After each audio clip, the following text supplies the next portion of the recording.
En betonvæg behøver ikke at være kedelig. Det bliver 3 nye institutioner i Struer Kommune beviser på. De bærende betonelementer skal nemlig inspirere til leg og læring.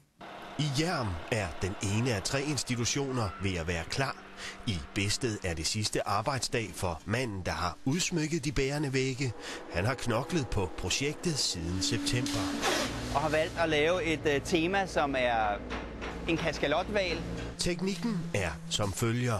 Så skal vi have plads til en til laks her.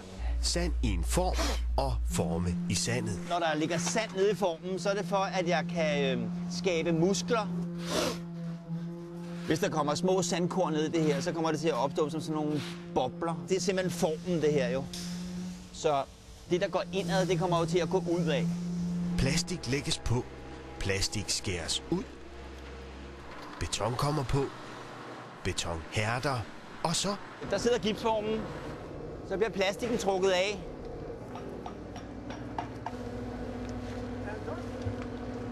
Yes.